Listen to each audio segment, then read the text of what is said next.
Bismillahirrahmanirrahim. Assalamualaikum warahmatullahi wabarakatuh. Alhamdulillahi rabbil alamin. Wa bihi nasta'in. Wa ala umurud dunya waddin. Wassalatu wassalam ala asrafil anbiya'i wal mursalin. Wa ala alihi wa sahbihi ajma'in. Amma a'udzu billahi minasyaitonir rajim. Bismillahirrahmanirrahim. Ya ayyuhan nasu inna khalaqnakum min dzakarin wa unsa wa ja'alnakum syu'uban wa qabail lita'arafu inna akramakum indallahi atqakum innallaha alimun khabir. Muslimin muslimat rahimakumullah. Berbicara tentang Islam dan kebangsaan, kita sebagai umat Islam yang lahir dan hidup di Indonesia, setidaknya kita membawa dua identitas dalam diri kita, yakni Islam sebagai agama dan Indonesia sebagai bangsa.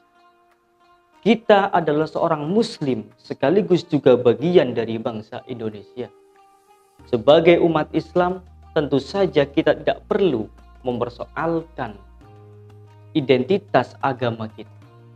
Begitupun kita juga tidak perlu mempersoalkan identitas kebangsaan kita. Namun, masih ada sebagian orang yang mempertanyakan, bolehkah kita menggunakan identitas kebangsaan? Dalilnya adalah bahwa nasionalisme dilarang dalam Islam. Menurut mereka, nasionalisme adalah paham yang akan menimbulkan fanatisme terhadap bangsa sehingga merusak keimanan. Nasionalisme adalah paham yang akan membuat kita tidak peduli dengan saudara seiman di negara.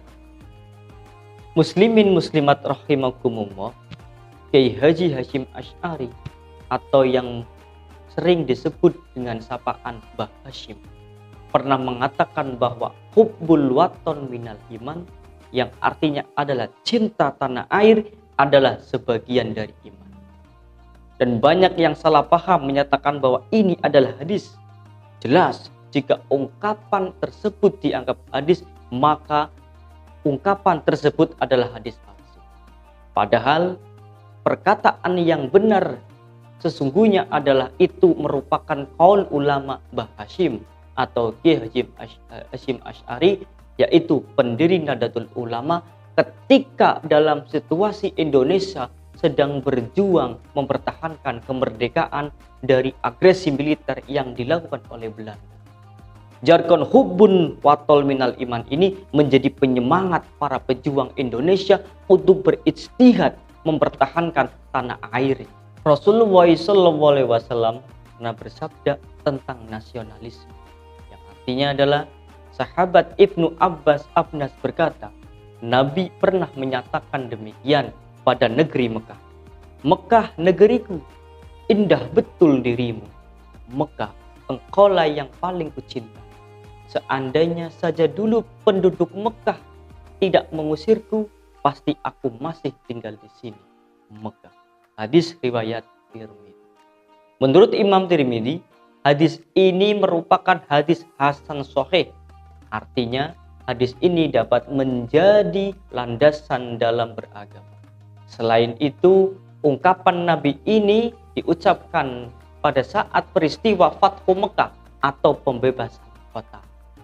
Saat itu Nabi merasa rindu sekali ingin kembali tinggal di Mekah sebagai tempat yang dimuliakan oleh Allah dan tempat Nabi dilahirkan.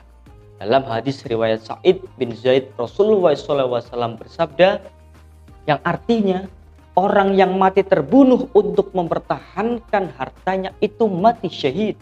Begitupun orang yang membela agama, mempertahankan nyawa serta keluarga dan penduduknya juga dikategorikan mati syahid bila sampai terbunuh. Hadis riwayat Tirmidzi. Dari hadis ini kita dapat mengambil kesimpulan bahwa mempertahankan harta, membela agama, mempertahankan nyawa, keluarga, dan penduduk merupakan perbuatan yang mulia. Penduduk merupakan bagian dari suatu bangsa, yang artinya mempertahankan bangsa dari penjajah bangsa lain merupakan perbuatan yang bisa dibenarkan oleh agama. Muslimin muslimat rahimakumullah. Manusia sudah dikelompokkan menjadi bersuku-suku dan berbangsa-bangsa. Itu adalah merupakan sunnah.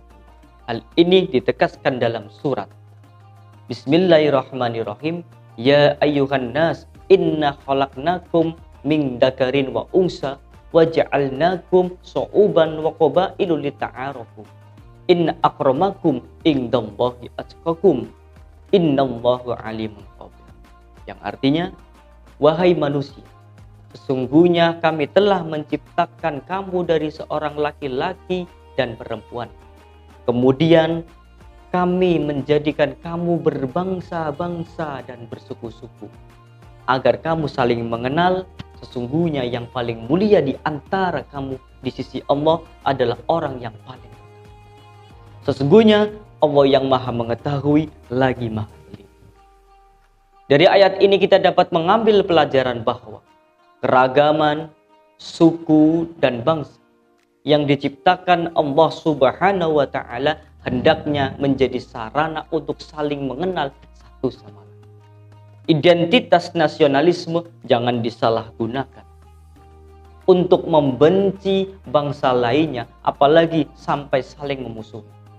Kita juga diingatkan agar berlomba-lomba dalam ketakwaan, karena yang paling mulia di sisi Allah adalah yang paling bertakwa.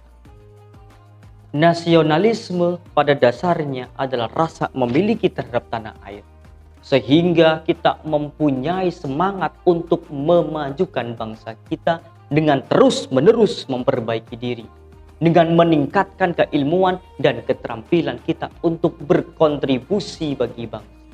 Namun tak jarang semangat nasionalisme malah terjatuh ke dalam paham chauvinisme. Paham chauvinisme merupakan nasionalisme dalam bentuk ekstrim, di mana penganutnya menganggap bangsanya paling baik dan bangsa lain adalah lebih rendah derajat.